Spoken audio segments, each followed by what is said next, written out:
Berubahlah sebelum perubahan itu memaksa kita untuk berubah.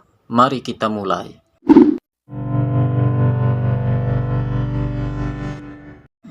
Yang pertama, berhenti untuk memaksa orang lain untuk berubah hanya karena kita menginginkannya.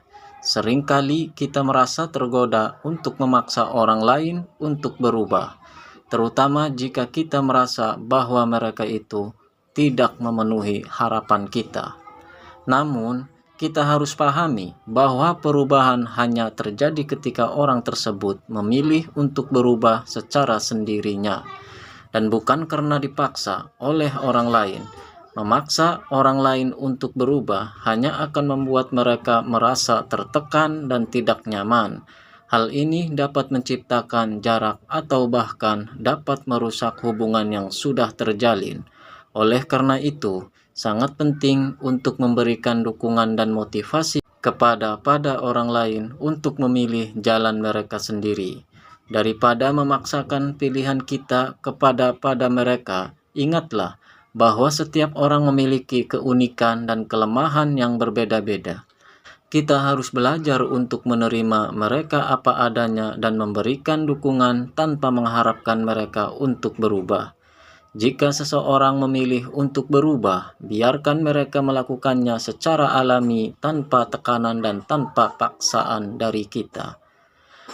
Dengan cara ini, kita dapat membangun hubungan yang sehat dan memungkinkan seseorang untuk bertumbuh dengan caranya sendiri. Yang kedua, berhentilah memaksa dirimu untuk melupakan pengalaman burukmu. Kita semua pernah mengalami pengalaman buruk dalam hidup kita, dan seringkali kita merasa sulit untuk melupakan dan melepaskan masa lalu yang menyakitkan tersebut. Namun, kita harus belajar untuk berhenti memaksa diri kita sendiri untuk melupakan pengalaman buruk tersebut. Melupakan pengalaman buruk tidak berarti bahwa kita juga harus menghapus semua kenangan dan pengalaman yang kita alami. Sebaliknya, kita harus belajar untuk menerima pengalaman tersebut dan belajar dari pengalaman itu.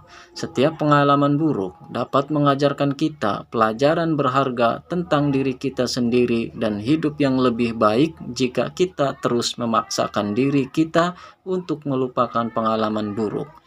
Kita mungkin melewatkan pelajaran penting yang dapat membantu kita bertumbuh sebagai individu. Kita harus belajar untuk menerima pengalaman buruk, dan kita harus belajar untuk berdamai dengan pengalaman buruk tersebut, dan tidak membiarkan dia untuk mengendalikan hidup kita. Dengan cara itu, kita dapat belajar untuk melanjutkan hidup kita dan mencapai penuh kita tanpa terbebani pengalaman masa lalu yang menyakitkan.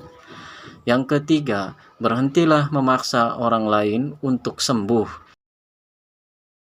Seringkali kita merasa prihatin dengan orang lain dan ingin membantu mereka mengatasi masalah mereka. Namun, yang harus kita pahami bahwa tidak mungkin maksa seseorang untuk sembuh secara mental. Setiap orang memiliki proses pemulihan mereka sendiri, dan kita harus memberikan dukungan dan bantuan, bukan memaksakan pemulihan kepada mereka. Ketika kita memaksakan pemulihan itu pada orang lain, hal itu membuat mereka merasa tertekan, yang pada akhirnya dapat memperburuk kondisi mental mereka. Oleh karena itu, kita harus belajar untuk bersabar dan menghormati proses pemulihan orang lain. Berikan dukungan dan kehangatan, dan pastikan bahwa mereka didengar dan dipahami. Dengan cara ini, kita dapat membantu orang lain dan memulihkan diri mereka dengan cara yang paling efektif dan positif. Yang keempat, berhentilah memaksa dirimu berhubungan kembali dengan orang yang sudah tidak lagi sefrekuensi denganmu. Saat kita tumbuh dan berkembang sebagai individu, hubungan kita dengan orang lain itu bisa dapat berubah.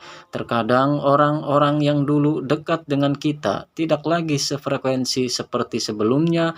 Meskipun sulit untuk menerima kenyataan ini, kita harus belajar untuk berhenti memaksa diri kita untuk kembali berhubungan dengan orang-orang yang tidak lagi sefrekuensi. Itu dapat menciptakan lebih banyak stres dan tekanan dalam hidup kita. Kita mungkin merasa merindukan masa lalu, tetapi ingat memaksa diri kita untuk masa depan kita dan anak-anak kita. Terima kasih.